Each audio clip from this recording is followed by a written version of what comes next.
Минава 11, гледате Студио 3 преди обедното издание и днес в петък 26 септември. Обещано, сега се включваме от големия салон на Българската академия на науките. Там за втори ден продължава дискусията Дневен ред на България. Темата днес е образование. Модератор ще бъде член-кореспондента професор Николай Милошев, заместник-председател на Българската академия на науките. Нашите колеги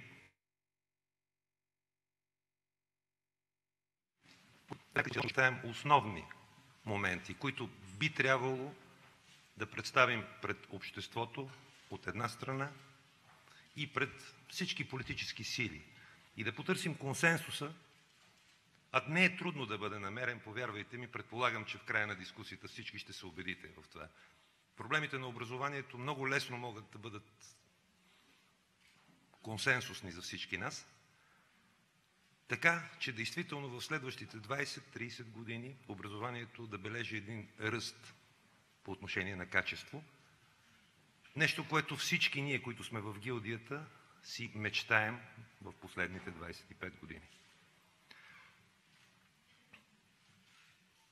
Самата среща и самата дискусия ще протече на два етапа. Първият етап или първият панел ще бъде свързан с средното образование, а втория с висшето образование и науката.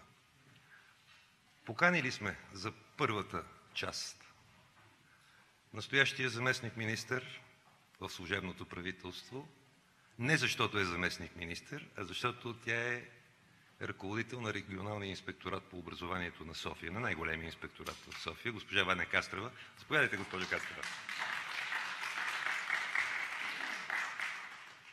Поканихме госпожа Евгения Костадинова, която е ръководител, директор на дирекция в Министерството на образованието и науката по отношение на образователни програми.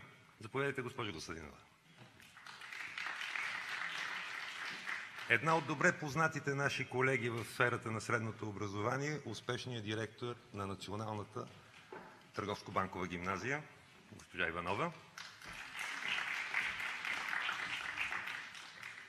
И разбира се, стожера дългогодишен на учителите, госпожа Янка Такева. Заповядайте.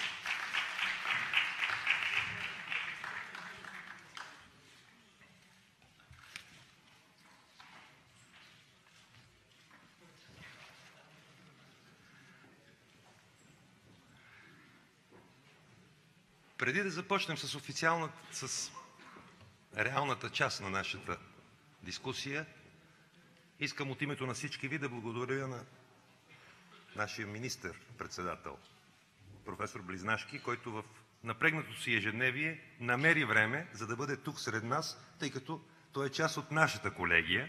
Благодаря ви, професор Близнашки, и ще се радвам, ако можете да кажете няколко думи. Заповядайте.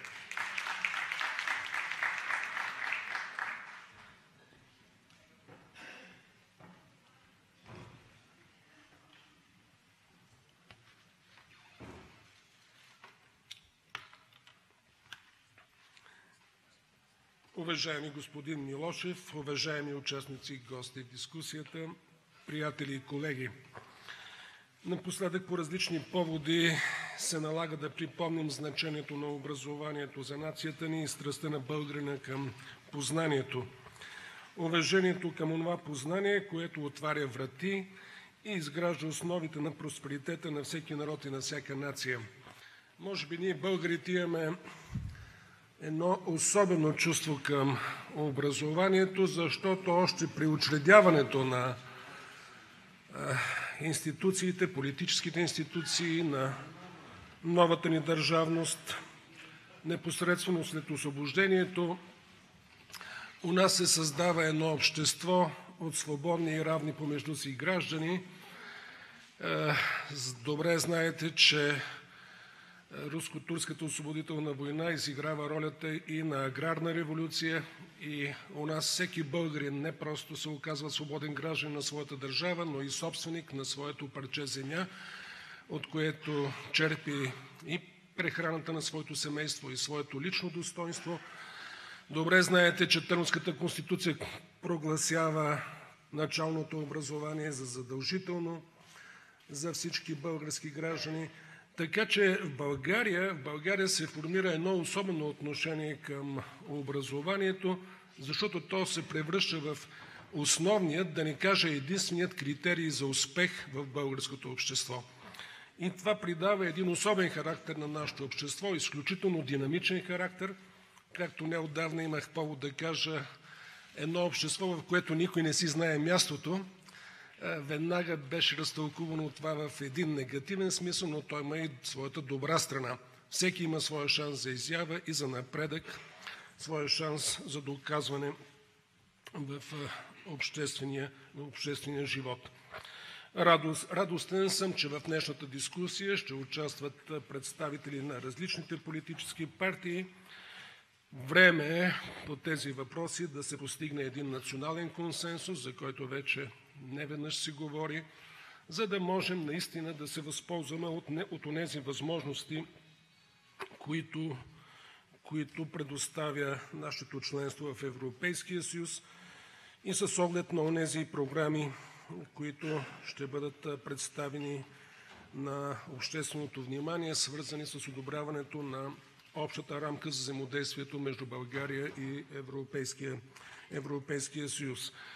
Добре известно е, че нашето служебно правителство продължава работата по актуализираната стратегия за развитие на висшето образование до 2020 година. Това е едно от условията, за да започне новата оперативна програма „Наука и образование за интелигентен растеж“. До 2020 година страната ни ще има на разположение 1 милиард и 370 милиона лева европейско и национално финансиране за българската наука и образование. В момента се подготвят за приемане от правителството Националната стратегия за повишаване и насърчаване на грамотността за периода 2014-2020 и Стратегията за развитие на професионалното образование и обучение за периода 2015-2020 година. В този смисъл ние ще изпълним нашите приоритети и задачи в областта на образованието, както сме обещали при встъпването в длъжност. Искам да разсея всякакви съмнения. Тези стратегии, за които става дума, са проекти, по които се работи отдавна. Има приемственост в работата на няколко правителства досега. Ние просто, така да се кажем, продължаваме нещо, което е започнато преди нас. По-важното е да се знае, че тези стратегии ще бъдат представени на следващото Народно събрание, което ще има възможност да ги обсъди и да се произнесе по тях. В актуализираната стратегия за развитие на висшето образование има 8 основни цели. Забележете, първата от тях е да се повиши процентът на висшистите. В момента те са около 27%, а до 2020 година те трябва да бъдат поне 36%. И това се случва въпреки обстоятелството, че имаме 51 университета, може би най-много висши училища на глава от населението. Образованието на тези млади хора трябва да бъде обвързано с нуждите на пазара на труда и това е основно предизвикателство за цялата ни образователна система. Необходимо е най-търсените професионални направления да получат приоритетно финансиране. През 2020 година българските университети трябва да получават 60% от финансирането си според качеството на обучението, а 40% на 100 според броя на приетите студенти. Може би е известен този факт, но аз съм длъжен да го спомена. В момента над 40 на 100 от българските студенти учат право, икономика и публична администрация. А имаме нужда от специалисти по информационни технологии, от инженери, физици, химици, лекари. Тези млади хора ще бъдат насърчавани и това също е предвидено в Стратегията за висшето образование до 2020 година. Предвижда се също така плавно увеличаване на процента от брутния вътрешен продукт за висшето образование, който, както всички знаем и разискваме тази тема с болка, е под 1 на 100. Надявам се, искрено се надявам, следващият парламент да приеме този документ, който нашите предшественици, за съжаление, не успяха да одобрят. Освен това, през новият програмен период от 2014 година до 2020 България за първи път ще има достъп до средства от структурните и инвестиционните фондове на общността по Оперативна програма „Наука и образование за интелигентен растеж“. Страната ни ще може да инвестира европейски средства за научни изследвания и технологична модернизация на изследователската инфраструктура, за подпомагане на връзките на висшето и училищното образование с пазара на труда, на образователната интеграция и учението през целия живот. Част от целите на програмата са повишаване на инвестициите за наука и научни изследвания да стигнат до 1,5% от брутния вътрешен продукт. В момента това число е толкова малко, че по-добре да не се споменава, но всичко това трябва да се промени. За научни изследвания и технологично развитие е предвиден общ финансов ресурс от над 546 милиона лева. За образование и учене през целия живот ще разполагаме с над 504 милиона лева. За подобряване на образователната среда и за активно социално приобщаване програмата предвижда над 266 милиона лева. Накратко, за нашите научни организации и изследователи, но и българският бизнес също така имат шанс да преодолеят заедно много от съществуващите предизвикателства. Такова остава ефективната връзка на образователните и научните институции с фирмите и практическото обучение на студентите в реална работна среда.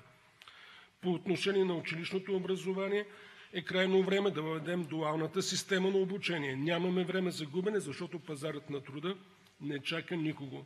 Младите хора в училищата трябва да получат шанс за ранна реализация. Уважаеми дами и господа, възползвам се от случая отново да призова към достойно и отговорно отношение към проблемите на българското образование. Българската образователна система е в основата на просперитета ни като пълноценна европейска държава. Ако ме питате лично мен, ще ви кажа, че бих инвестирал в държавата, която изгражда специалистите си и инвестира в най-младия си капацитет много повече, отколкото парадира членството си в една общност на напреднали и същевременно се занимава с непрестанни политически сблъсъци. С това искам и да завърша. Пожелавам успех на дискусията и ви благодаря за вниманието.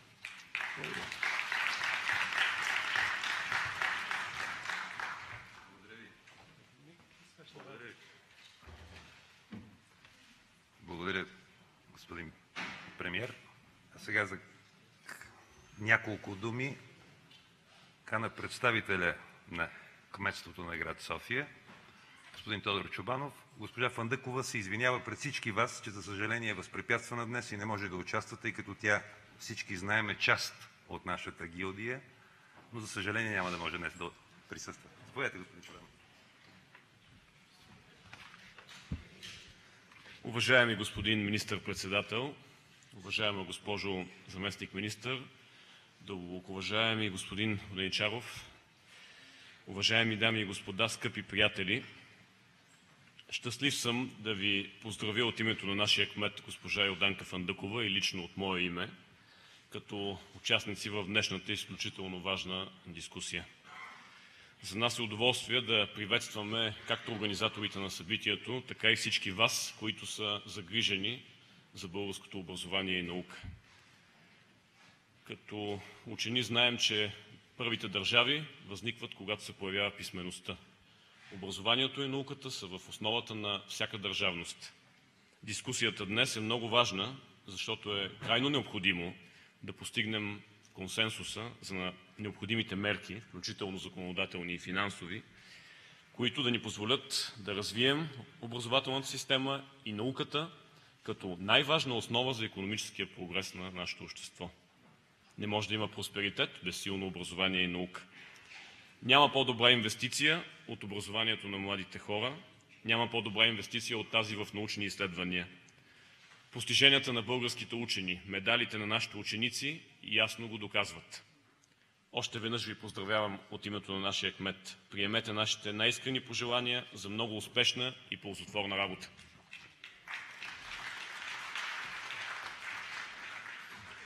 Благодаря, господин Чобанов.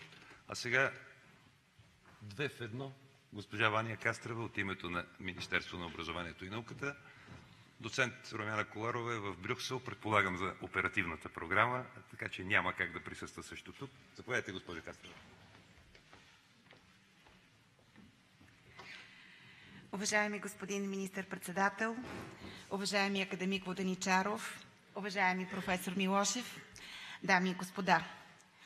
За мен е изключително удоволствие в този различен ден да поднеса поздравите на министър Коларова към всички вас с пожелание за ефективна и ползотворна дискусия, посветена на голямата тема на българското образование. Тема, свързана не просто с развитието на образованието, а с развитието на просперитета на нашата държава. Днес е различен ден, защото е Европейският ден на езиците. А без необятният простор на езиците, какви мостове можем да изградим, докъде можем да стигнем. Днес е различен ден, защото е денят на сърцето. Но съвсем символично, тук, в сърцето на българската наука, Българска академия на науките, сме се събрали хора с мисия и с свое виждане, с дело в името на доброто на нашата държава. Днес е различен ден, защото от днес започва нощта на учените. А къде без наука? Не напразно представлявам Министерство на образованието и науката, защото всяко знание започва от детската градина, продължава през училището и висшето училище, за да стигне до висините на Българска академия на науките, за да стигне до изграждане на стратегии и политики, които да гарантират развитието на древната ни държава. Приемайки изцяло визията на Българска академия на науките за духовно развитие и единение на българската нация на основата на икономически и социално по-богато, стабилно и справедливо общество, с динамична и отворена икономика, ние ясно съзнаваме, че това не може да се случи без постигане на национален консенсус за развитието на образованието като най-важен фактор за духовността на нацията и просперитета на държавата. Историята на българската държавност е пряко свързана с историята на българското образование и следва нейните възходи и падения. В духа на най-новата българска история, нормативната образователна палитра се хармонизира от една страна с опити за синхрон с европейската правна норма, но от друга страна остава вярна на своят консерватизъм. А поколенията се променят шеметно. Децата от края на 20 век не са вече децата от второто поколение на 21 век. Има промени в структурата на обществото и те не са само демографски, но и ценностни. Пред образованието в целият евроатлантически свят излизат нови и нови въпроси. Цели области на науката, каквито например са хуманитарните, навлязоха в криза на интереса, което от своя страна неминуемо се отразява и на средното образование.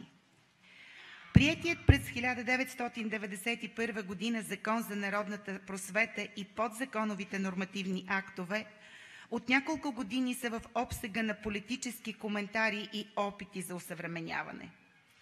В духа на водещата концепция за решаващата роля на образованието в процеса на развитие на нацията е неотложна необходимостта за реформиране на нормативната уредба, чрез която да се гарантира превръщането на училището в добро и сигурно място за личностно развитие на учениците, чрез изграждане на съвременна образователна среда, в която ученикът да е в центърът на образователния процес, учителят – определящ фактор за качествено образование, а родителят и обществото – неотменен партньор в образователно-възпитателния процес. Тези бъдещи нормативни промени, които се надявам, чрез политическа воля и решимост да бъдат дело на следващият ни парламент, следва да гарантират грижа към всеки ученик, чрез качествен образователно-възпитателен процес, ориентиран към конкретни резултати и личностно развитие на всяко дете и ученик. Равен достъп до образование и отваряне на образователната система. Мотивиране активната позиция на учениците при формиране на ключовите компетентности. Повишаване обхвата на децата и превенцията на отпадането от училище. Без да навлизам в подробностите на политиката на нашето правителство, което бяха очертени от премиера, трябва да отбележа втората голяма област, в която трябва да се насочат усилията на всички политически и национални дейци. Внимание към всеки учител, чрез повишаване на обществения и социалния статус на учителя, прокарване на политики за привличане и задържане на младите хора в учителската професия, широко ефективна и обхватна квалификация с непрекъснащ характер, диалогичност и социално партньорство, чрез екипна работа с социалните партньори и неправителствените организации за активизиране ролята на родителите и цялото общество да работи в полза на образователният процес, засилване взаимодействието между средното и висшето образование, чрез модерните политики на кредити на знанието, независимо дали става дума за общо образование или за професионално образование. И не на последно място, финансово обезпечаване, чрез корекциите в средствата от брутният вътрешен продукт на изискванията за нова образователна среда и нов училищен мениджмънт, изграден на принципите на децентрализацията и училищната автономност. Министерството на образованието и науката работи в синхрон с европейската нормативна образователна уредба, чрез приетите в последните години стратегии като стъпки и гаранции за прокарване на съвременна българска правна норма в сферата на образованието.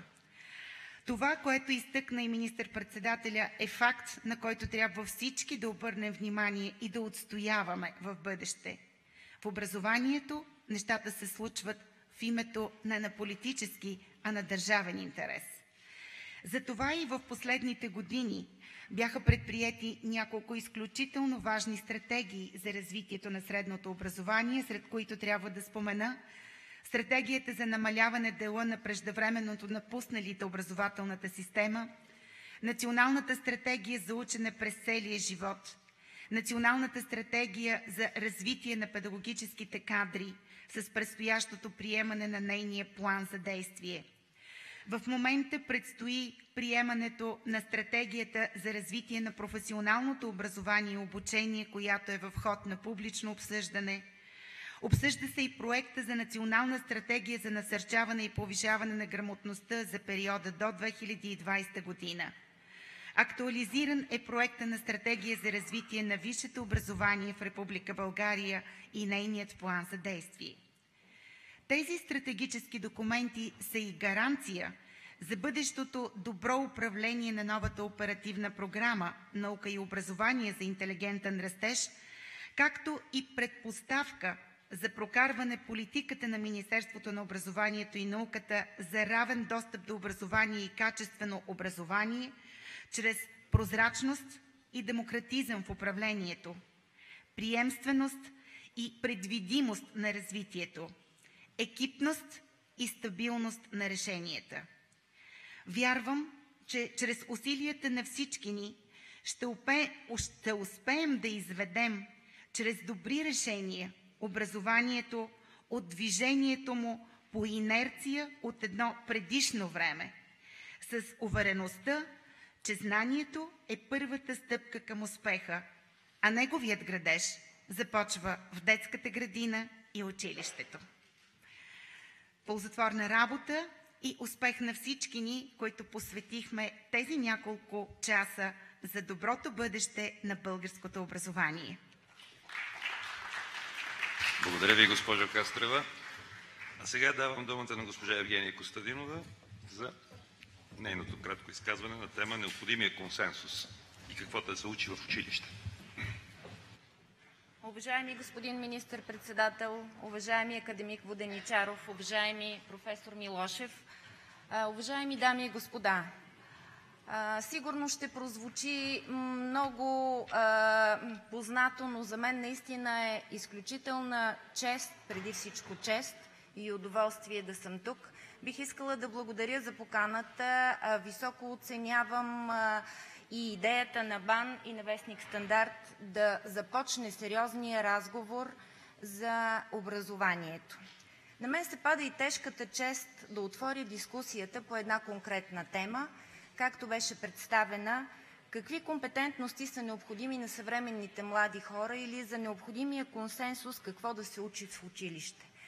Всъщност, ако трябва да съм още по-кратка, бих искала да си говорим за това какво бъдеще ще градим днес. Не е тайна, че всяка образователна система включва в себе си комплекс от същностни елементи, по които тя се определя и измерва. Сред тези същностни елементи на първо място са националните цели, на второ място са очакваните резултати.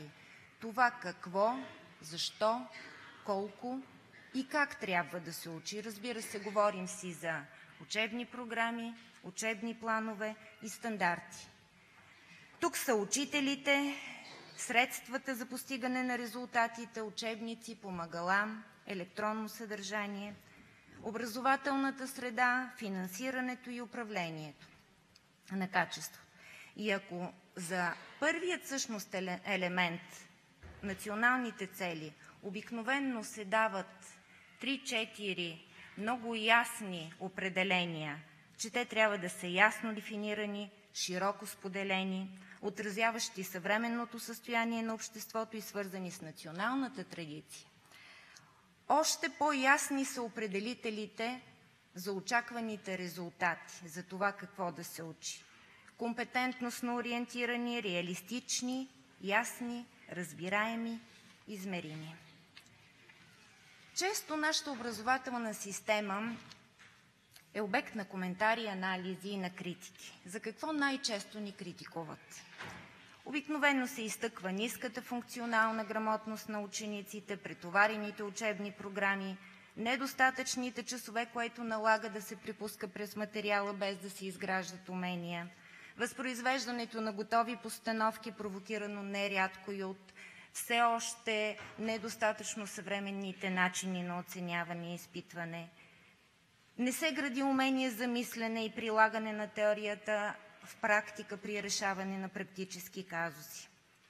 Обучението като цяло демотивира и отблъсква ученика, защото не му дава отговор на най-важния въпрос – за какво може да му служи наученото.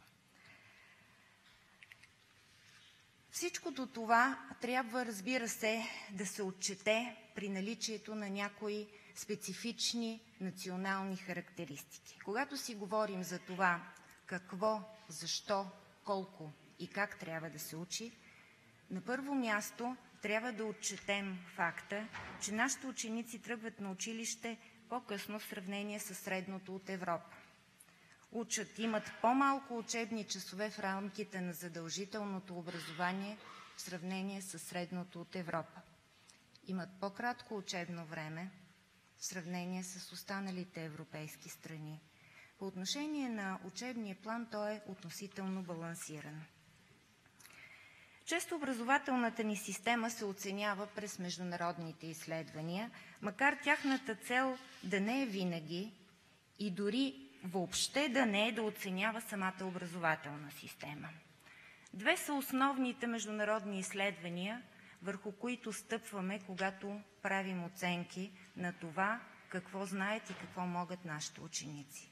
Едното е насочено към измерване на компетентностите на децата в края на 4-ти клас, така нареченото ПАРЛС, мери четивна грамотност, и което показва, че при Среден резултат от 500 точки за страните, участващи в изследването, нашите ученици постигат 532 точки.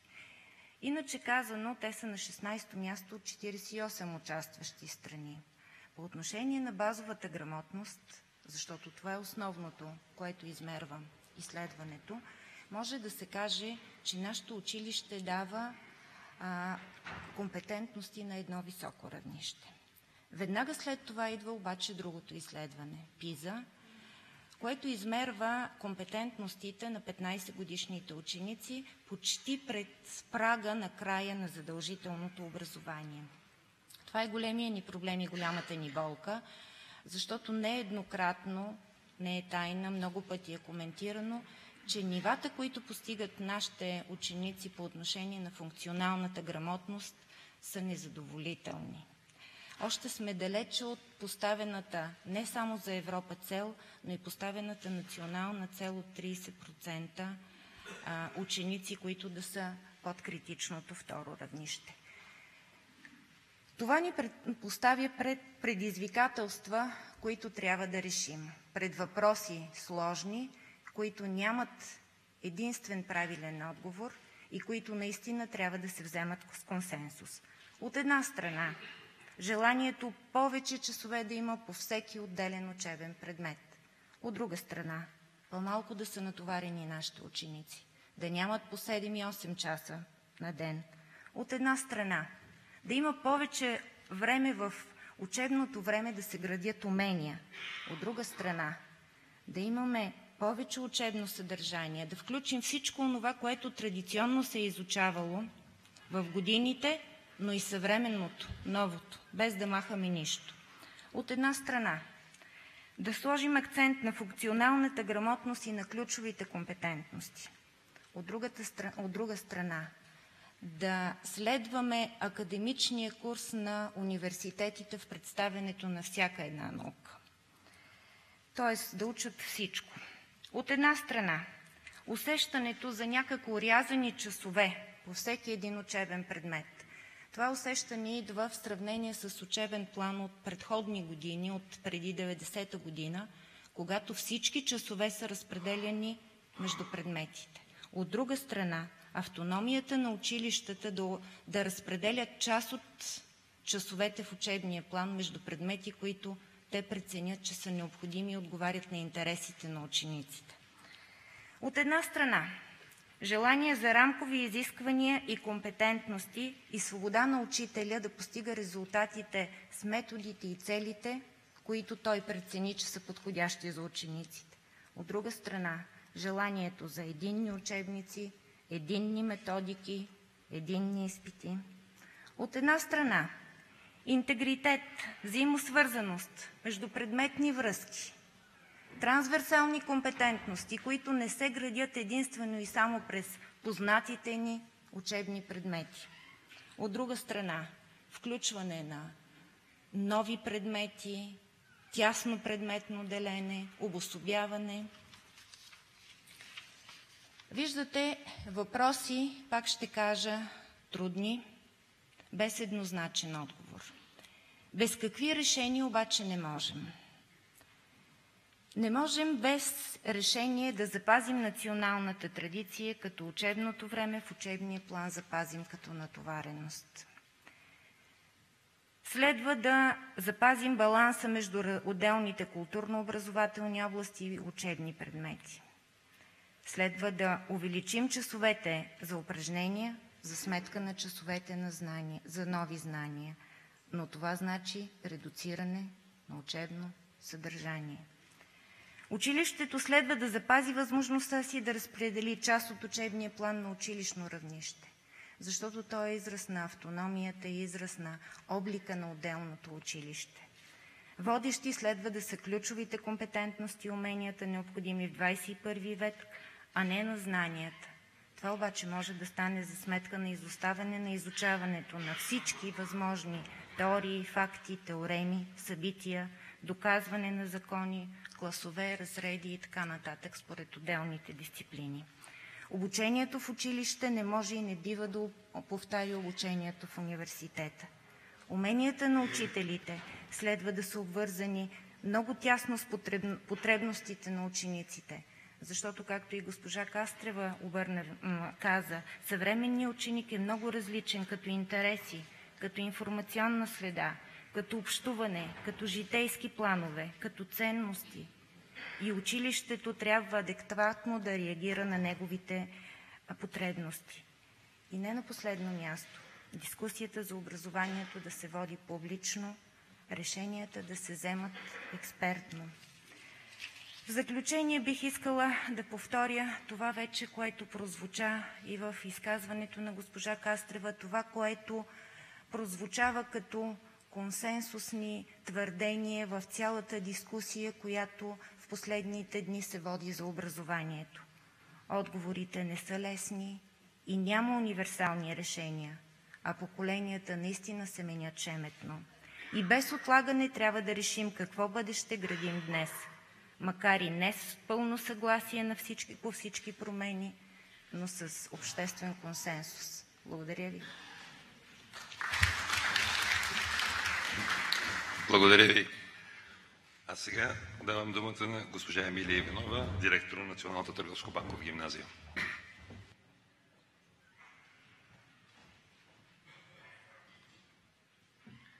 Уважаеми професор Милошев, уважаеми колеги, благодаря за възможността да ви запозная с някои тревожни проблеми, свързани с българското професионално образование.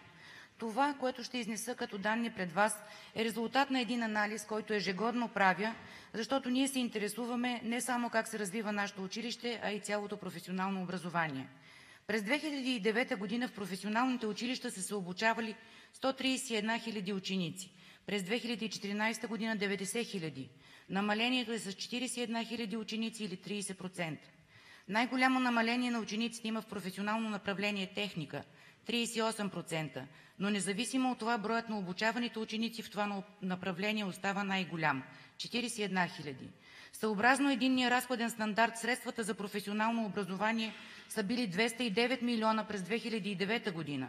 През 2014 година те вече са 149 милиона. Намалението е с 60 милиона лева или 28%. Средният разходен стандарт за този 5-годишен период е увеличен с 4,7%, но процентът на инфлацията за периода е 7,8%, така че реално има намаление на средствата за професионално образование. Приемане на ученици. Утвърденият държавен план прием за 2014 година в професионалните училища е 2035 паралелки, 35% от които с интензивно изучаване на чужд език. Най-добре интензивното чуждоезиково обучение е застъпено в София област – 60% от паралелките, и в област Перник – 53%. Най-слабо интензивното чуждоезиково обучение е застъпено в област Търговище – 6% от паралелките, и област Шумен – 18%. За съжаление, повече от 12% от паралелките за професионално образование и обучение са така наречените слети паралелки, които са формирани от две специалности в една паралелка. Това е някакво спасение за професионалните училища, но е икономически неизгодно. Най-голям процент слети паралелки има в области Смолян – 25%, и Плевен – 28%. И най-малък процент слети паралелки има в области Ловеч и Бургас – по 2%. Спрямо броя на населението и процента на обучавани ученици в професионално обучение, най-лошо е съотношението в София град, а най-добро в Плевен. Тревожна тенденция е да се увеличава броят на средни общообразователни, профилирани, основни училища, които извършват обучение в паралелки за професионално образование. През тази учебна година те са 80 на брой, т.е. 15% от училищата, обучаващи за професионално образование, не са професионални. Необходимо е да се регламентира сериозно държавния план прием и броя на местата за ученици да е равен на броя на завършилите ученици, защото тази измислена конкуренция сред училищата не води до нищо добро. За родителите, а може би и за учениците е лесно да се обявяват за елитни гимназии, в които се учи интензивно чужд език или математика, но нито владеенето на чужд език, нито само на математика ще способства развитието на българската икономика. Списък на професиите и специалностите. Без области на образование, изкуства и обществена сигурност и безопасност, в списъка на професиите и специалностите има 473 специалности. В утвърдение през 2014-2015 учебна година държавен план-прием ученици са приети по 226 специалности, 48% от всички в списъка. В най-желаните 10 специалности има средно по 46 паралелки във всяка. По 89 специалности, 40% от всички, има утвърдени до 2 паралелки. Доколко е ефективно съществуването на толкова подробен списък на професиите и специалностите? Сигурно е, че не можем да осигурим професионално обучение за всяко конкретно работно място. Може би е разумно да се регулира списъка на професиите и специалностите до по-общи специалности в професионални направления, което да бъде направено с цел учениците да имат по-широко приложима професионална подготовка. Чуждоезиково обучение. Преди малко съобщих, че само 35% от утвърдения държавен план-прием са паралелки след 7 клас или с интензивно изучаване на чужд език. 86% от тези ученици изучават английски език, 9% немски език, 2% френски език, под 2% испански, италиански, руски и японски езици. Предвид отворения европейски трудов пазар и свободното движение на хора, изучаването на чуждите езици в професионалното образование все още е недостатъчно.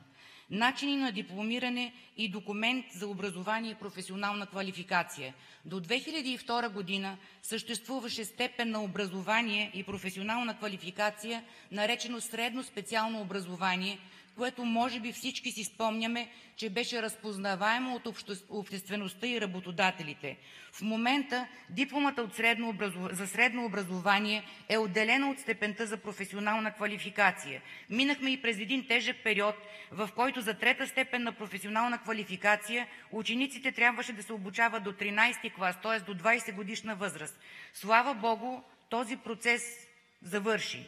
Учениците, завършващи 12-ти клас в професионалните гимназии, имат 2 задължителни държавни зрелостни изпити за диплома за средно образование, а за да получат степен за професионална квалификация, те полагат още 2 държавни изпита по теория и практика на професията. Тези ученици са двойно по-натоварени от връстниците си в професионалните гимназии в профилираните гимназии и е нормално да се представят по-слабо на държавните зрелостни изпити, защото повечето общообразователни предмети се изучават само до 10-ти клас. Непрекъснато се съобщават рейтинги за топ 10 на училищата. Нормално е професионалните училища да не са в топ 10. Биха могли да бъдат сравнявани само в случай, че учениците от профилираните гимназии полагат изпити, например, с 180 часа хорариум за целия курс на обучение. Свидетелство за професионална квалификация. Например, за трета степен професионална квалификация нашите ученици се обучават в продължение на 4 години и имат хорариум от 1832 часа. За съжаление, при обучението на възрастни, според Закона за професионално образование и обучение, е необходимо за същата степен да се положат 960 учебни часа. Според мен никой не може да ни убеди, че едно е равно на половин. В момента центровете за професионално обучение са на брой 2 пъти повече от професионалните училища. Повечето от тях предлагат курсове, финансирани с пари по линията на европейските програми и публични средства от националните програми. Недостатъчен е броят на професионалните училища, които могат да се конкурират с центровете за тази дейност, независимо от факта, че почти всички преподаватели в центровете са учители от професионални училища. Дори и да не бъде приет закон за училищното образование, мисля, че и в сега съществуващата нормативна уредба би могло да залегнат текстове, според които за втори задължителен държавен изпит на учениците от професионалните гимназии да бъде включена средноаритметичната оценка от изпитите по теория и практика на професията. На пазара на труда или във висше учебно заведение. Не успях да открия публични данни какво се случва с нашите ученици след завършването й, но съвсем накратко ще ви кажа какво се случва с учениците от нашето училище. 100% от нашите ученици стават студенти, 60% в България, 40% в чужбина.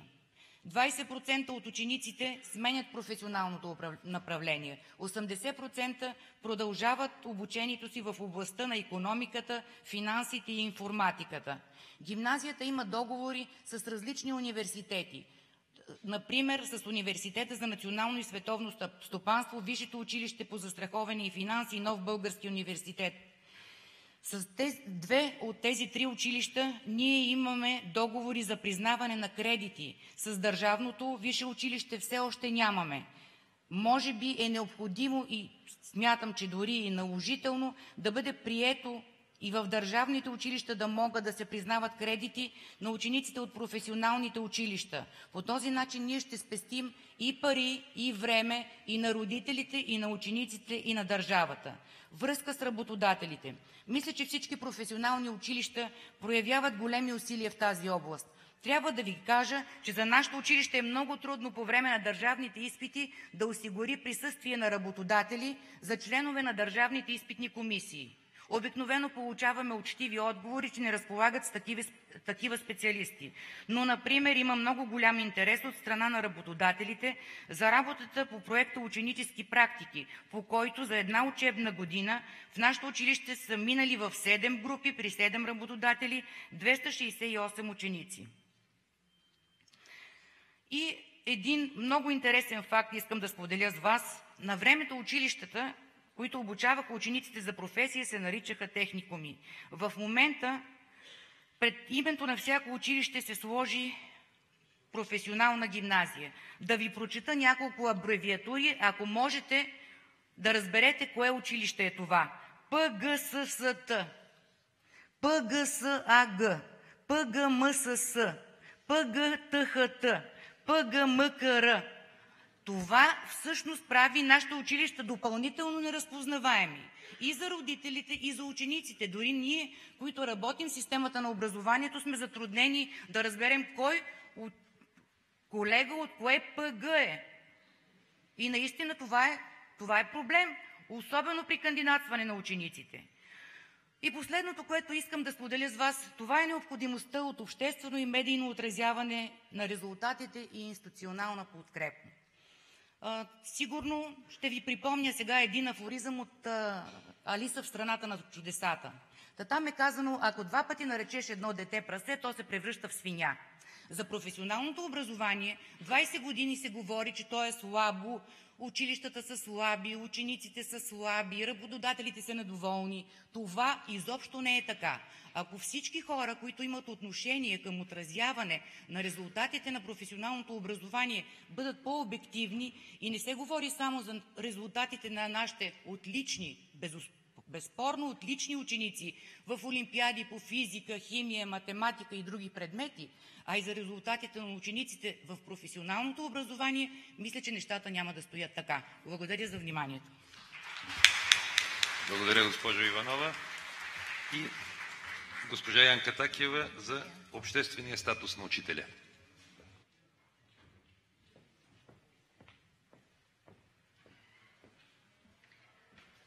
Благодаря ви, професор Милошев. Позволете ми от мое име и от името на Синдиката на българските учители да благодаря на Българската академия на науките в лицето на академик Воденичаров и на вестник Стандарт. Искам да ви кажа, че за първи път Българска академия на науките и ежедневник правят такава научна конференция по проблемите на средното образование, взаимовръзката и взаимодействието с висшето образование и науката. И така, уважаеми професор Милошев, уважаеми представители на академичната общност, уважаеми колеги, уважаеми журналисти, особено ми е приятно да говоря по тази тема, защото тази тема за статуса на български учител стои в основата на решаването на всички въпроси, които бяха засегнати сега. Едва ли има някой човек в залата, който да мисли по друг начин. Защото и вие, където и да работите, в които звена на науката, на висшето образование и на средното образование, знаете, че всичко зависи от човешкия фактор. И може би и за това Европейската комисия по образованието, която беше в миналия Европейски парламент, а само преди 3 дни бях в Брюксел и имах среща с генералния директор на Комитета по образование, а днес и вчера в София тече една европейска конференция под домакинството на Синдиката на българските учители в присъствието на президента и на генералния директор на Европейския комитет по образование. Пирамидата е обърната. В средата и в центъра не е само детето, защото може да имаме изключително мотивирани, знаещи и можещи деца. Но заедно в този център не се ли постави учителя и няма ли такава грижа за учителя, каквато ние говорим години наред за ученика, нещата няма да се случат. И затова аз ще се помъча да отговоря много кратко в рамките на 6-7 минути, така както бях помолена, за това какво и как трябва да се направи за повишаване статуса на българския учител. Статуса на българския учител Синдиката на българските учители разглежда в 4 основни пункта. Първият, това е професионалният статус на българския учител. Това е степен на завършено образование, това е грижата за квалификацията и безспорно това е грижата за учителя да получава квалификационни степени, такива каквито има и в другите сфери. Да си отговорим на риторичния въпрос. Какъв е професионалният статус на български учител днес?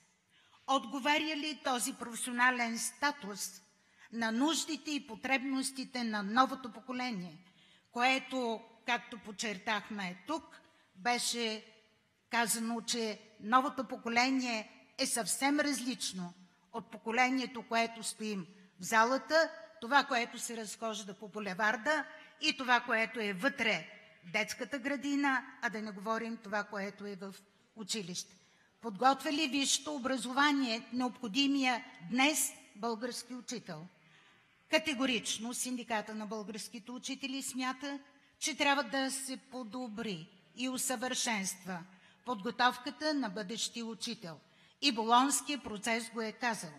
50% от учебната програма в висшето училище трябва да се изучава психология, защото възрастовата психология стои в основата на разбирането, комуникацията и общуването между учителя и младото поколение.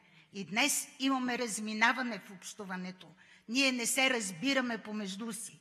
И родителите не разбират децата си и не си общуват помежду си. Така че в тази посока Синдиката на българските учители има разработена политика. Казвам само най-важното. Не се спирам на стажовете, на практиките и на всички останали подготовки от гледна точка на новата методология на преподаване.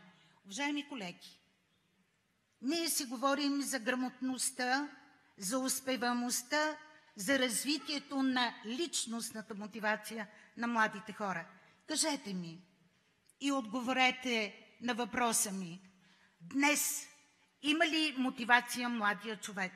Искам да ви кажа, че да, може да имат тези, където са мотивирани и от семейството, и от училището. Но от 15 години българската образователна система не може да се справи с грамотността, не може да се справи с ограмотяването в 1-4 клас, поради нарушената методология. И аз хиляди пъти като председател на Синдиката на българските учители съм поставила този въпрос, защото колегите го поставят. Няма ли политическа воля да се променят учебниците, да се промени начина на ограмотяване 1-4? Има. Защо не го правят? И може би това е голямия въпрос, който трябва да бъде зададен в следващия парламент. Но искам да ви кажа, че назад връщайки се, този въпрос е поставен изключително много. Крайно време е да не се слугува на корпоративните интереси. По-добре дайте готови пари на тези, които списват учебниците и объркват методологията, и им ги давайте даром, но оправете тези неща. Защото всички тук в залата имат внуци и деца. Кажете ми, вашите внуци и деца, ако не сте вие до вас, ще се научат да четат и да разбират текста до 4 клас. Както казваше Розалина Новачкова, една от заместник-министрите, ще има да взимат. Другия фактор, това е икономическия фактор. Нека да си зададем въпроса за финансирането на образованието. 2,9% от брутния вътрешен продукт е за средното образование. Общо за образованието тази година бюджет 2014 е 3,8, мисля, че министър Клисарова така беше. Кажете ми, с 2,9% от брутния вътрешен продукт, каква социална политика от гледна точка на работни заплати, на условия на труд, на повишаване на квалификация, от гледна точка на усъвременяване на учебно-техническа, дидактически средства и така нататък. Човек и фактир да бъде, не може да свърши това. Ето защо ние смятаме, че в средното образование, висше образование и наука, не по-малко в бюджет 2015 година 5% от брутния вътрешен продукт. От тук нататък всяка една от тези стъпки трябва да бъде много добре разчетена в хората, които управляват образованието и тези, които искат да го управляват. Третия фактор. Безспорно това е икономическия фактор. Икономическия фактор, който е изключително важен от гледна точка повишаване на социалния статус на учителите. На базата на всичко това Синдиката на българските учители е направил представителни изследвания, които са предоставени на Министерството на образованието, на парламентарни комисии по наука, образование, бюджет и на кой ли вече не в тази държава, за да се види, че делегираните бюджети в този си вид и философия нарушиха качеството на образованието. Създадаха предпоставки за нарушаване психоклимата в училище. Породиха недоверие между административни ръководители и учители. Къде е този икономически стимул? Да, делегираният бюджет е една добра форма и философия за финансиране, но не брой паралелки. Другото нещо, което е изключително важно, това е обществения статус, нали така, академик Ангелов, на българския учител. Ние трябва всички с вас да си отговорим на един въпрос. Обществено значим ли е труда на българския учител? Ще остава този въпрос за дискусията. Ако вие смятате, че не е обществено значим, няма да има качествено образование. Но ако всички смятаме, че труда на учителя е най-важният обществено значим труд, от който се тръгва вече нагоре, тогава вече политики от Синдиката на българските учители, подкрепени от редица правителства и ръководители в Министерството на образованието, може да се случи. Личностната мотивация на учителя, грижата на обществото към учителя, подкрепата на учителя от науката, от бизнеса, от обществото, от родители. И накрая, уважаеми дами и господа, искам и се да кажа, че връзката между наука, образование и икономика е крайно време да бъде в истинския смисъл на тази връзка. Желая ви здраве, желая успех на дискусията И за всички тези неща, за които говорих, имаме разработени изключително много политики. Защото ако не се случи това, ние ще продължаваме да имаме 284 учителя до 25 години, до 34 години 3500, над 59 години 18 000 еди колко си и над 65 години 7682. Грижата, нуждата, потребността от ново поколение учители, но добре подготвени в висшите училища. Благодаря ви. Благодаря ви, госпожо Такева.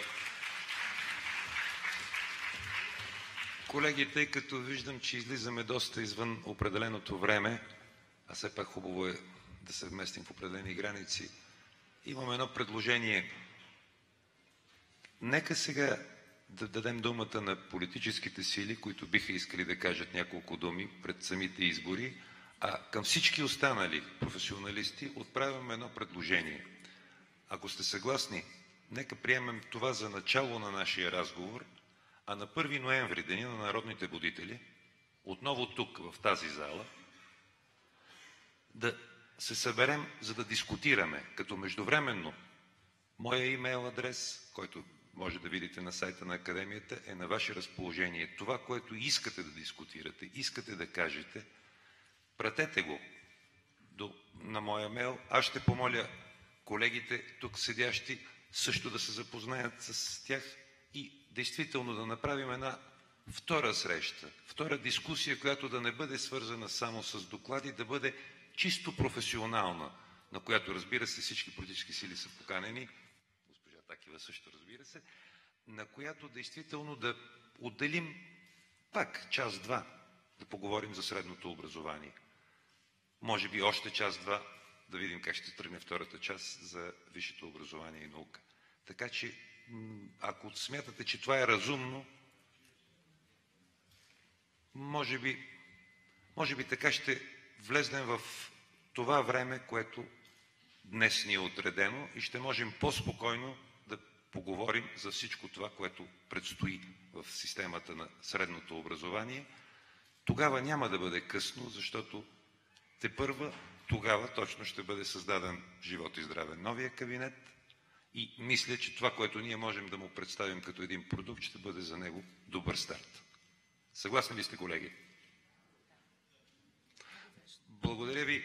Тогава да дам думата на колегите от политически партии. Днес тук при нас е нашия бивш министър професор Клисарова, като представител на Българската социалистическа партия, предполагам. Колеги от другите политически сили.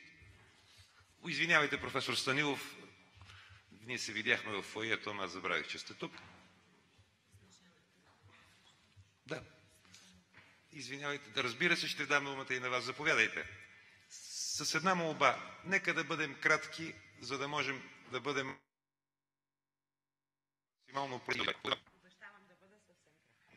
Благодаря. Уважаеми професор Милошев, уважаема госпожо Кастрева, госпожо Такева, колеги, с които бяхме заедно, уважаеми дами и господа. Много важна, много отговорна среща, за което приветствам решението и организацията в лицето на Българската академия на науките. Благодаря и за представените доклади, мнения и становища, които са изключително важни за нас. Което искам да кажа, първата дума – трябва да има приемственост. И аз усетих тази приемственост. Като бивш министър в образованието на науката и като човек, който се интересува от българското образование, трябва да подчертая, няма ли приемственост, няма ли единомислие, няма как да вървим напред. Изключително важни стратегии бяха приети през последната година, които бяха казани тук. И да подчертая за първи път стратегия за развитие на педагогическите кадри. Нека върнем достоинството, общественото положение на българския учител. Всички трябва да се обединим около това, защото то е ключът за качествено образование. Без човешкия фактор това няма как да се случи. Да, беше прието в парламента промени в Закона за професионалното образование и обучение. Политическите сили стигнаха до консенсус, но трябва да подчертаем, тези промени не са достатъчни. Много правилно бяха изложени от госпожа Иванова проблемите във връзка с професионалното образование. Липсва ни мотивацията, липсват ни средствата, но трябва да подчертая, за професионално образование за 2014 година бяха отделени допълнително пари. И се надявам, че до края на годината тези милиони, около 12, ще бъдат усвоени, защото трябва да бъдат оборудвани така лабораториите, защото учениците от професионалните гимназии да имат условия да работят. И разбира се, това е пък и първа крачка за стъпване в дуалната система или така нареченото учене през целия живот. Трябва да признаем, че проектът ученически практики беше и ще продължи. Трябва да признаем, че сме длъжници на нашите учители и ученици във връзка с учебниците. Нека има един качествен, основен учебник, по който да работим всички и той да бъде задължителен за всички и за който да има този, който носи отговорност какво пише в този учебник. А помагалата могат да бъдат на разположение и на учители, и на родители, с които да проявят творчество. Да, точно индивидуалния подход, дори към всяко дете, във всеки клас. Така ще можем да реализираме и политиката. Образованието да бъде интересно за нашите ученици. Да, изключително сте прави. Много натоварена програма, много учебен материал. Искаме и старото, и новото, и модерните методи. Трябва да намерим баланса. Затова не бива да скъсяваме дължината на процеса на основното образование. И разбира се, нека да има консенсус. Нека питаме обществото. Много важно е да попитаме и учителите, и родителите, защото този закон за средно образование, за народна просвета или както ще се каже, трябва да бъде за цялото общество, за всички ученици, не само за определени, в кавички наречени елитни училища. Трябва да достигне до всеки ученик, до всяко училище и всеки ученик трябва да има равен старт. Благодаря ви. Благодаря, професор Клисарова. Госпожо Дукова, заповядайте.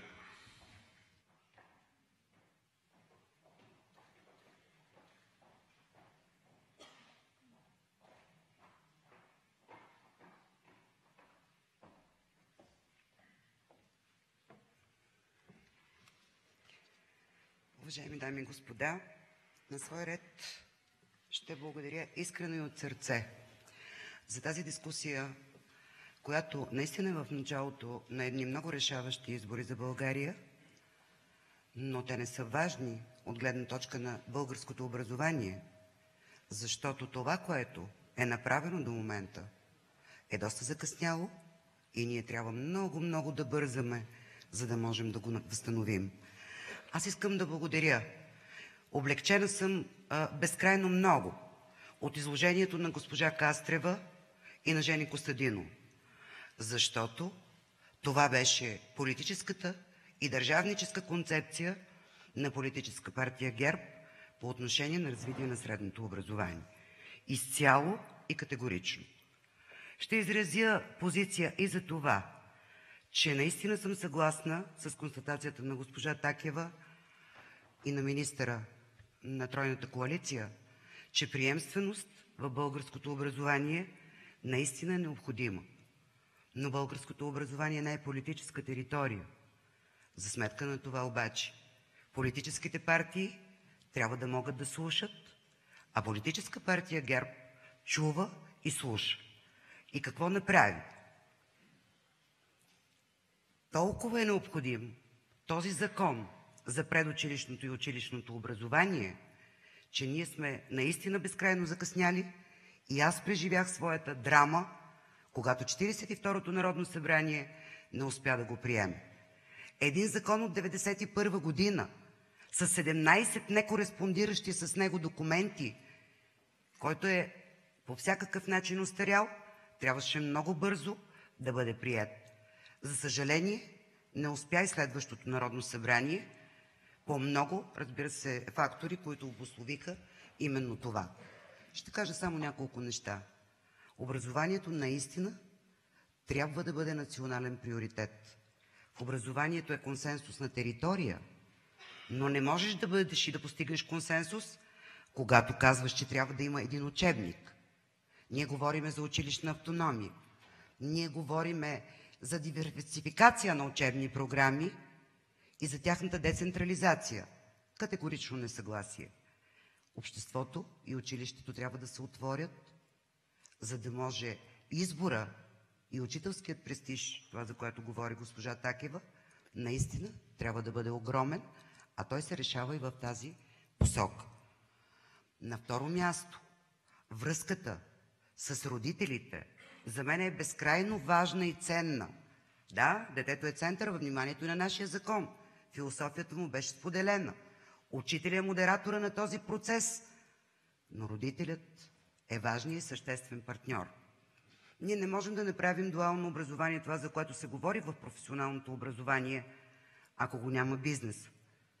Споделих с жената до мен, която каза с тругове, които са от 10 години или 20. Можеш ли да направиш една специална професия? Да, трябва да се дигне процента от брутния вътрешен продукт за образование, който е твърде минимален по тази методика 3,8 към момента. Как да стане това, когато само за последната година и половина има 1 милиард дупка в бюджета? Защо нито една политическа сила не може да поеме конкретен ангажимент, заставайки пред вас и да каже толкова ще бъде от брутния вътрешен продукт? Защото към момента не се знае какво се случва въобще с бюджета на българската държава. А иначе, наистина, образованието иска отговорност, иска работа, а там трябва да бъдем заедно. Политически сили до вратата на училището, политически сили до вратата на детската градина и учебното заведение. Всичко останало, ако не го направим бързо, прозрачно, категорично и ясно, няма да се случи в българското образование. Смятам, че трябва да вървим с бързи темпове. ГЕРБ е готов на това. Още първите дни в 43-то Народно събрание ние ще вкараме закона за училищното образование, който вие всички знаете, че 3 години беше обсъждан с всички социални партньори, с всички граждани и всички заинтересовани лица. Благодаря ви, бъдете партньори във всяко едно направление, защото територията наистина е важна и интеграцията обаче на всички социални политики е много важна, за да се развива българското образование на това ниво, на което Европа чука на вратите. Благодаря. Благодаря ви. Използвам повода от вашето изказване да кажа с няколко думи, че БАН като платформа, която не е политическа, е на разположение и именно в тази посока заповядайте тук, заповядайте при нас, заповядайте да обсъждаме всичко това и действително да стигнем до така желания консенсус, който дори и аз за краткото време, през което бях министър на образованието, видях, че е необходим за цялата нация. Благодаря ви още веднъж. Професор Станилов, заповядайте.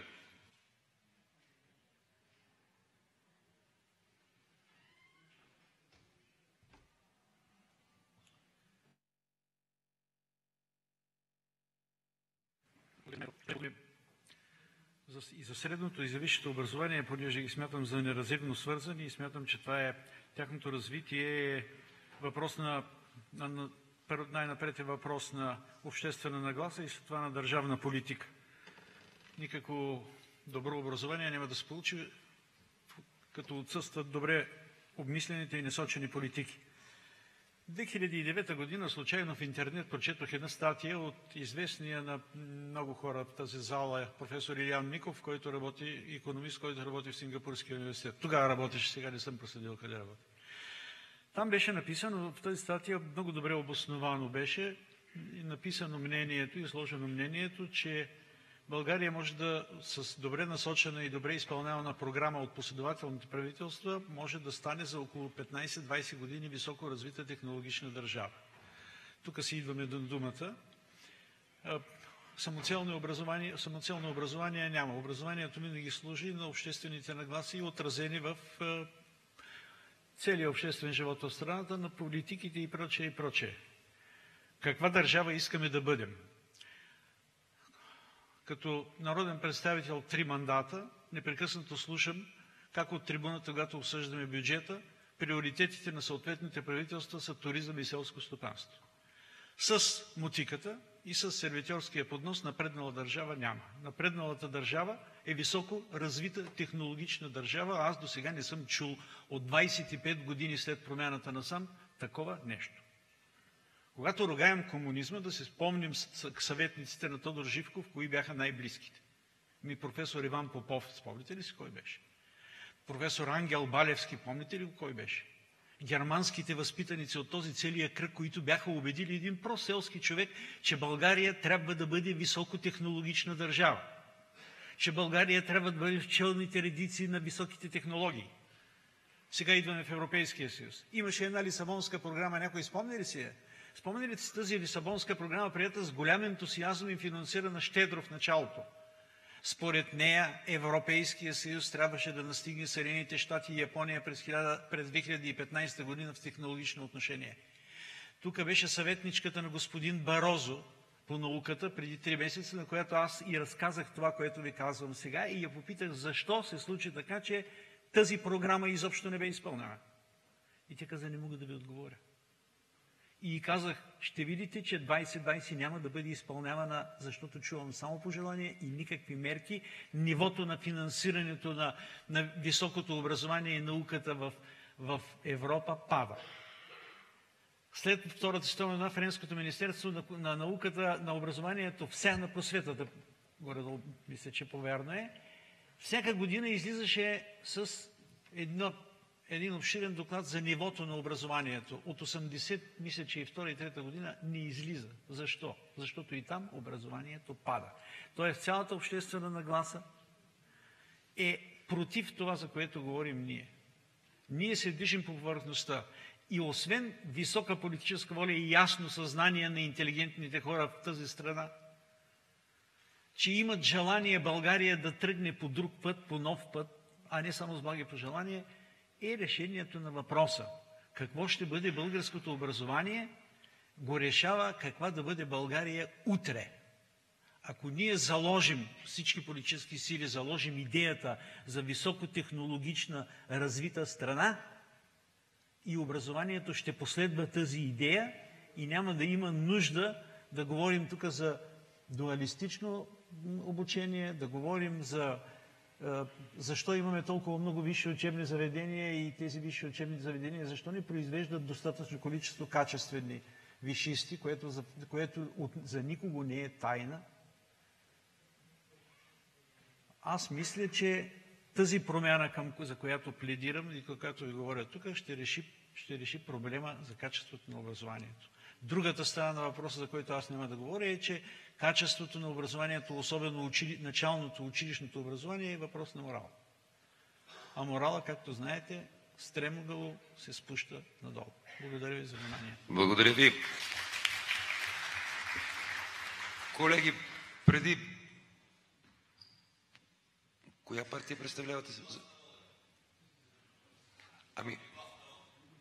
Заповядайте, но може ли кратичко? Заповядайте.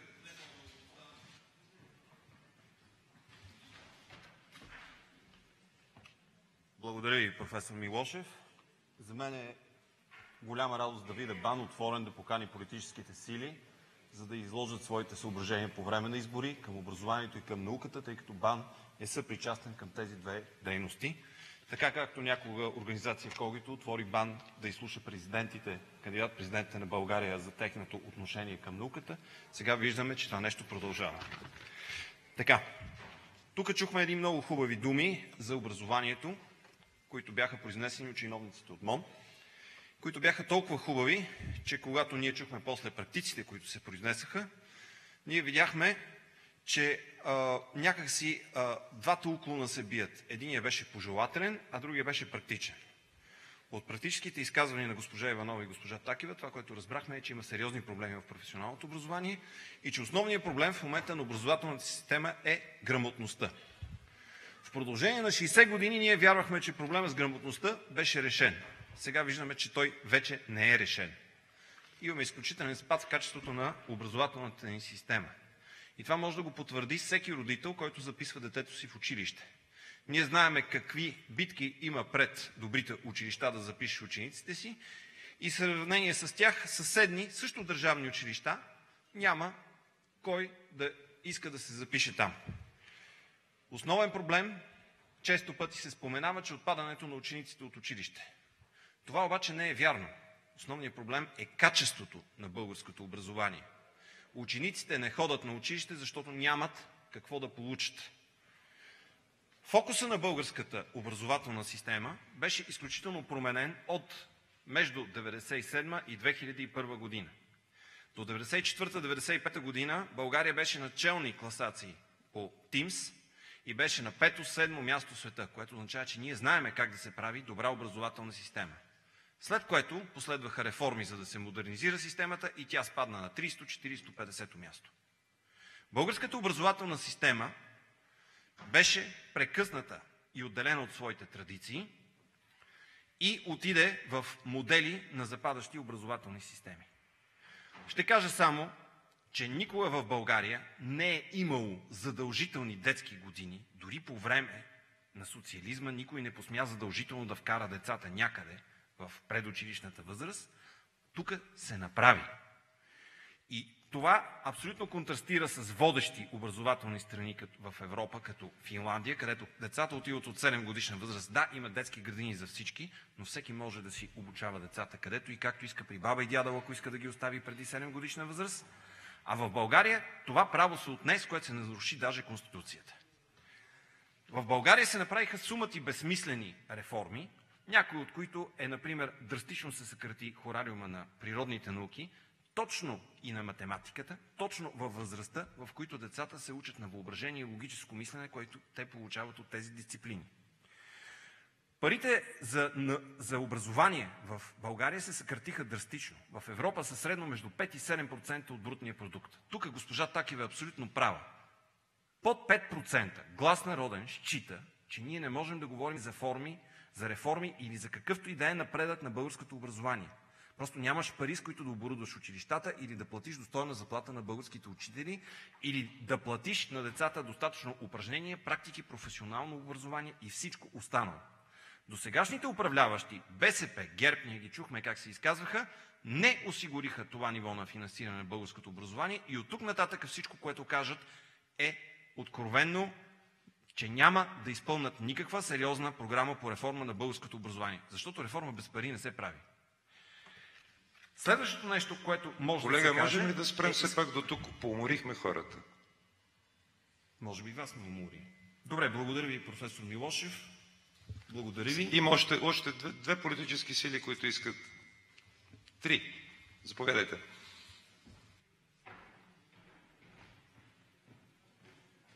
С една молба за кратичко изказване. Аз съм доцент Милен Михов от Великотърновския университет, помощник ректор на университета и представлявам тук коалиция Патриотичен фронт, НФСБ, ВМРО, или за кратко съм от ВМРО. Аз ще бъда много кратък и пунктуален. Първо, смятаме, че проблемите на образованието не са системни и не трябва да подхождаме с системни мерки. Проблемите на средното образование са финансови и организационни. Тук много се говори за този процент от брутния вътрешен продукт. Ако сметнем какви пари отделяме за нашето образование въз основа на база на нашия брутен вътрешен продукт и тези в Европа, ние ще разберем колко сме далеч от финансирането на нашето образование. Ето защо ние сме категорични, че поддържаме 1%, 6% от брутния вътрешен продукт, защото ние трябва да наваксаме. Ние трябва да финансираме нашите училища. Втория въпрос – организационния. Много ми е симпатично, като чувам за училищна автономия. Аз бих запитал директорката на професионалната гимназия, каква е собствеността на гимназията? Публична държавна. Как ще направим автономия с публична държавна или публична общинска собственост, каквато са собствеността на училищата? Тях се грижат кметовете, министъра. Каква автономия ще направим, когато директорите се назначават от инспектората, пък учителите от директорите? Каква автономия? Кашата по организационното управление на образованието е огромна. Аз питам, говорим за учителя, центъра на учителя. Един млад мой възпитаник историк, как ще стане учител в Каспичан по история? Ако няма свободно място и директора му не е приятел. Или ако стане, как ще иде, примерно, във Варна, защото се е залюбил и искал да се ожени там? Как ще стане? Няма начин. Мобилност няма. Защото учителите са закрепостени. Веднъж хванали своето място, те си го вардат. Директорите как се назначават? Пожизнени директори. Президент. Да, с конкурс, точно така. И като дойде едната партия, прави конкурс. Колега, нека да бъдем по-кратки. Моля ви. Приключваме. Система за образование, квалификация, контрол и мобилност на учителите. Директорите мандатност. Не може президента да има мандат. Учебниците. Категорично сме против единния учебник. Учебниците са ни добри. Има и много добри учебници. Въпросът е как се преподава по тези учебници. Благодаря ви. Заповядайте. Само с една молба да се представите, когато се качите на катедрата.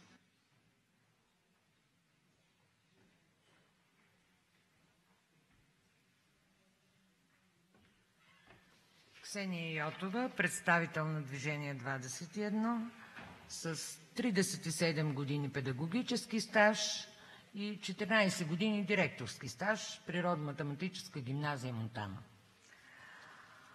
Благодаря на преждеговорившите и благодаря на Българската академия на науките, че направи този форум, който обаче е крайно недостатъчен, както спомена господин професора.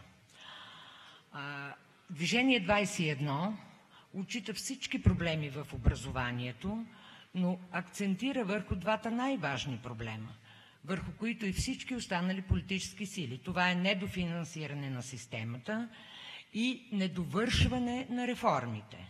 Ние непрекъснато започваме реформи, които свършват на първи или втори етап и не продължават нататък, т.е. те са много прекрасни, но са недовършени, както, например, финансирането мина първия стълб на делегираните бюджети, къде са останалите два стълба. И това е защото няма политически консенсус. Тук преждеговорившите прекалено много отново политизираха българското образование. Ние всички сме в една лодка, децата са наши. И когато говорим за образование, не бива да говорим за политически пристрастия. Движение 21 иска наистина да се консолидираме в полза на децата и в полза на технологичното усъвършенстване на образованието. Защото не може в 21 век ние да произвеждаме най-добрите кадри в областта на информационните технологии и да захранваме Западна Европа. Трябва да помислим и, че в Германия падат студентските такси, което означава, че нашите деца, най-добрите, отново ще отидат на Запад. А Движение 21 разполага в своя екип точно с млади хора, които са завършили на Запад и са се върнали тук. Много се радвам и бих споделила опита като директор на такова училище, който имаме с ученическата секция към Българската академия на науките.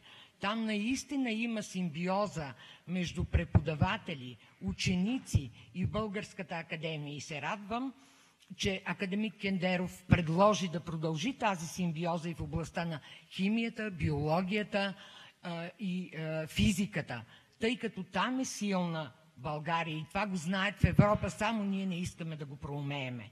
Нека заложим на нашите деца, без да политизираме образованието. Това, че учебниците са тежки, е факт. Това, че учебниците са претрупани, също е факт. И това е задача на Министерството на образованието.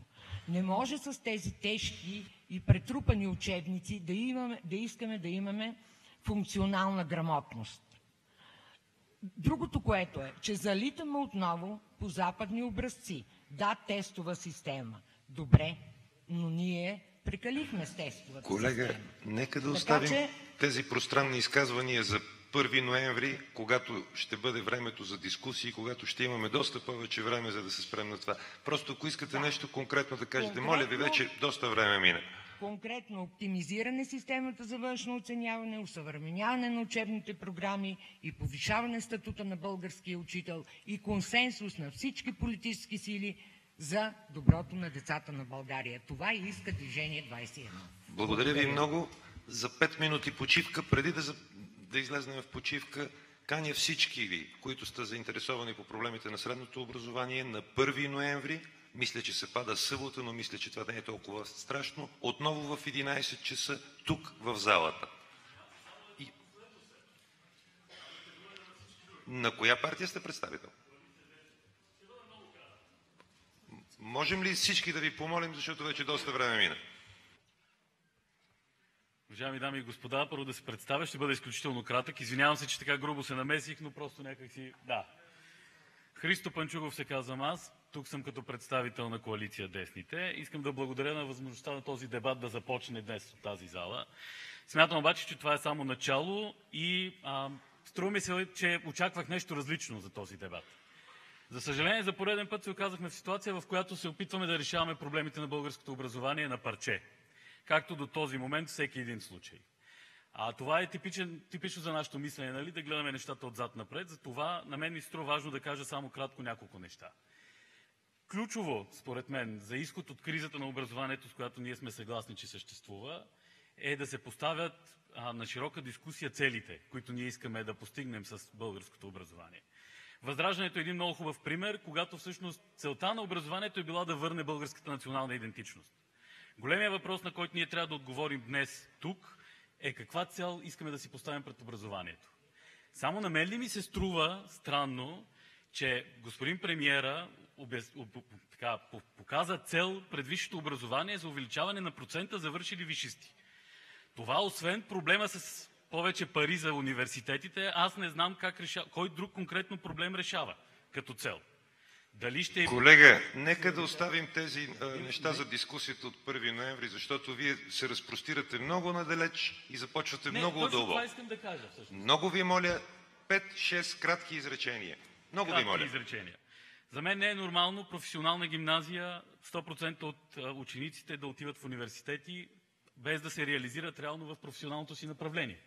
По тази причина, ключово за реформата в образованието, според нас, би следвало да бъде отварена системата към външна оценка от гражданското общество и от бизнеса, за да може да започнем процеса, в който в крайна сметка българското образование не просто да води диалог и дебат по отношение на какви стандарти Министерството да приеме, а реално да предлага възможност на децата да се реализират на пазара на труда. Благодаря. Благодаря ви, колега.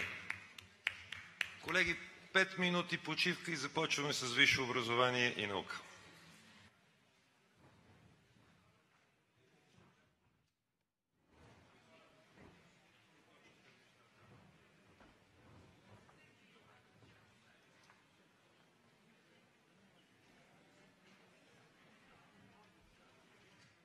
Дневният ред на България в образованието, национални цели и приоритети, дискусия, част от която видяхте на живо и която сега е в почивка. Дискусия, организирана от вестник Стандарт и Българската академия на науките. След кратката почивка ще се върнем отново в големия салон на Българската академия на науките. Дискусията продължава с темата висше образование. Канал 3 ще продължи да я следи и след рекламите.